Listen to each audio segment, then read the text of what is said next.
Ok, donc dans le cas où sur un développement RAW, on aurait un réglage de courbe qui serait un petit peu plus précis, qui serait en l'occurrence de limiter le réglage des points blancs et noirs à 247 et 3, et une image plus lumineuse à 128, 140. Alors, qu'est-ce que ça veut dire?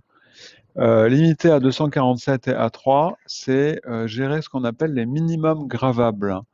C'est-à-dire faire en sorte que sur l'image, il n'y ait aucun endroit où il y ait trop de lumière, ce qui veut dire qu'il n'y aurait plus du tout d'information. Ce serait un point, des pixels vides, ou à l'inverse, trop d'informations, ce qui fait qu'il y aurait des pixels qui seraient complètement bouchés. Donc, c'est faire en sorte qu'il n'y ait aucun endroit sur l'image où on soit au niveau maximal de lumière qui est 255 ou au niveau minimal qui est à 0. Et pour faire ça, on peut, dans Camera Raw, dans les courbes, mais on peut aussi le faire dans Photoshop, gérer l'entrée de l'image et la sortie. Une courbe, en fait, elle représente tout l'histogramme de l'image, du point le plus clair qui est ici, au point le plus foncé qui est ici. On peut maintenant, alors dans Camera Raw, on a plusieurs options. On a le premier petit curseur là des courbes qui sert à gérer directement la courbe comme ça, comme une courbe de Bézier dans Illustrator en fait, hein. Et après, on peut la gérer par des points, soit en gérant les trois couleurs à la fois, c'est le premier petit curseur, soit en gérant carrément ou le rouge, ou le vert, ou le bleu. Là, on va juste se caler sur les trois couches en même temps.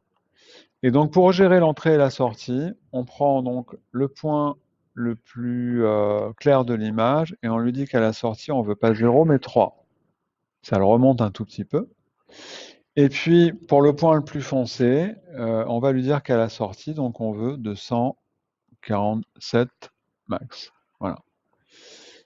Ça, c'est une première chose. Donc là, on a géré le fait que les points les plus foncés de l'image ne seront pas au max de lumière et inversement pour les points clairs. Maintenant, on peut regarder ce petit graphe là. On voit qu'il est divisé en cases. Ici, on parle des tons clairs. Ici, on parle des tons foncés. Si on se met pile au milieu, pardon, et on peut créer un point qui sera donc à 128, 128 étant à peu près la moitié de 255, on va jouer sur les tons moyens. Et on pourrait aussi jouer sur les quarts de ton qui sont ici, ou sur les trois quarts de ton qui sont ici. En fait, tout dépend sur quel niveau de l'image on veut jouer, selon qu'on a une image qui a beaucoup de tons sombres ou beaucoup de tons clairs. Là, en l'occurrence, ce qui nous est demandé, c'est une image plus lumineuse, mais plus lumineuse où? Bah, plutôt dans les tons foncés, c'est-à-dire à partir de 128. Et donc, ce point à 128 qui est là, maintenant qu'on l'a sélectionné, bon, j'ai pas été hyper précis, mais voilà, on va lui demander une sortie à, je crois que c'est 140 hein, qui est demandé. Voilà, en fait c'est tout. On demande juste que le point médian de l'image, enfin les tons moyens, remontent à 140 plutôt qu'à 127, 128. Voilà, quand on a ce genre de réglage qui est demandé ou à faire dans Camera Raw.